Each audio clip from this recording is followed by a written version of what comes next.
어떤 종목인가요? 저 현대제철이요. 현대제철. 현대제철. 네. 네. 자, 오랜만에 4만 상담을 하네요. 이제 매수 가격 비중은요? 네. 44,700원에 10%예요. 44,700원에 10%요. 예, 이거 추가 매수한 거거든요. 추가 매수를 한 가격이 이거예요? 네. 얼마에 사신 아주 거예요? 5만 원대에 산 거거든요. 5만 얼마에 그때 전문가님이 사준 거거든요. 뭐 그렇게 얘기하면 제가 사준 거잖아요. 아니, 네, 저거. 그러니까 네. 네. 현대제철은 솔직히 네. 제가 볼 때는요. 이제 네. 아마 이제 매수를 추천받으신 것 같아요. 그죠? 근데 지금 현대제철은 5만 5천 원에 매수를 했는데 거기서 너무 빨리 추가 매수를 해서 단가가 안 떨어진 것 같아요. 그러니까 지금 여기서 아마 저한테 연락을 주신 건 네. 지금 추가 매수를 해도 될까요? 라는 약간 이런 질문도 있을 것 같은데 맞나요?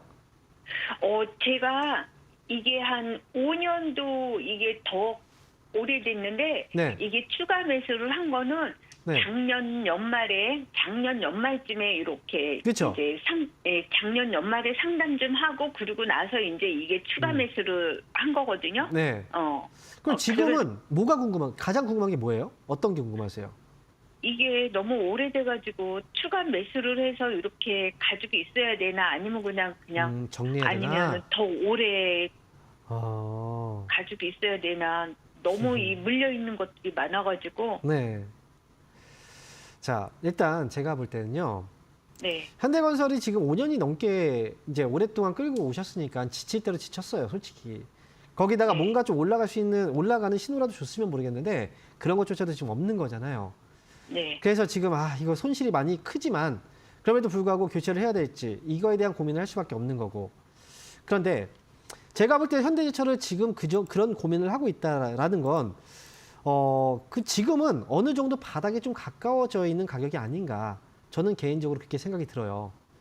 자, 네. 철강주들이 왜 안 좋았을까요, 지금까지? 결국은 이 철강이라는 건 이제 산업의 기반이 되는 이게 하나의 그 원료예요. 그죠? 네, 이 철강이 어디 들어가나요? 건설 쪽도 들어가죠. 네, 자동차도 들어가죠. 네, 뭐 선박에도 들어가고요. 그죠? 네, 모든 인프라 투자에 다 들어가요.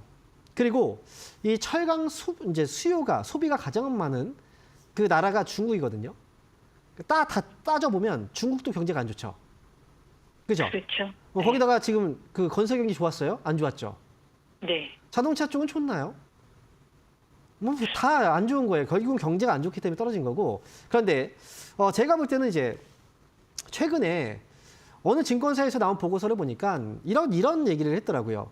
올해 2025년도에 미국이 중국을 계속 이제 트럼프 대통령이 중국을 견제를 더 할 거 아닙니까? 그런데 그럼에도 불구하고 중국 경제가 올해 살아날 거라는 그런 보고서가 나온 걸 제가 본 적이 있어요. 올해. 네, 네. 근데 거기에 대한 이제 그 주장을 하는 거에 대한 어떤 이제 그 내용들을 다 하나하나 저는 다 이제 제 생각과 일치하지는 않다고 생각하는데 하지만 한 가지 유동성을 푼다. 그거는 저는 이제 어느 정도 맞다고 생각하거든요.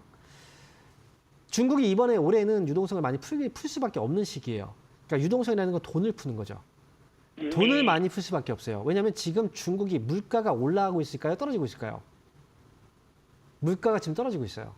그러니까 우리가 물가가 올라가는 건 인플레이션이라고 하고 물가가 떨어지는 건 디플레이션이라고 얘기하거든요. 근데 물가가 올라가는 상태라면 돈을 못 풀어요. 왜? 물가가 올라가면 돈을 풀면 물가가 더 올라가기 때문에. 그런데 지금 물가가 떨어지고 있기 때문에 돈을 풀 수 있어요. 그러니까 유동성을 많이 풀 수 있는 그런 여건은 갖춰지고 있다는 거죠. 그러니까 돈을 풀고 내수 소비를 진작시키고 돈을 풀면서 위안화 가치가 떨어지면 또 이제 이 무역에 있어서는 또 우위에 설 수가 있잖아요. 그러니까 어쨌든 조금씩은 이제 회복될 수 있는 어떤 이제 요건들은 갖춰지고 있다고 생각하거든요. 그래서 제가 이렇게 길게 말씀드린 이유는 현대제철은 지금은 팔기는 좀 아깝다는 거예요. 여기까지 기다렸다면. 이해되세요? 무슨 얘기인지? 네, 어느 순간에는 저는 이제 여기서 조금 더 빠질지는 몰라요.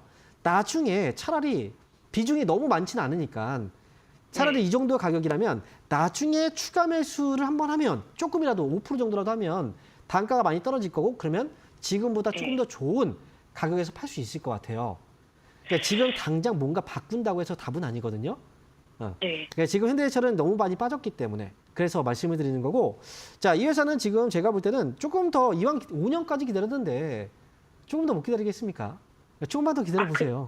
기다리는 건 기다릴 수 있어요. 그러니까요. 그러니까 제가 네. 지금 혹시나 나중에요, 이 그 현대해철이 18,000원 정도 가격까지 온다면, 이거는 지금 18,000원까지. 만약에 혹시나 18,000원까지 온다면 저는 그게 네. 더 시청자분한테 나을 수 있다고 생각해요.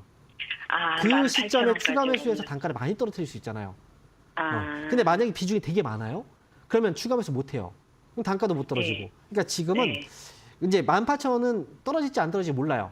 근데 혹시나 네. 떨어진다면 그때 추가 매수를 할 수 있는 기회고, 혹시나 떨어지지 않고 위로 올라오기 시작한다면 나중에요, 이 회사는 한 28,000원 정도?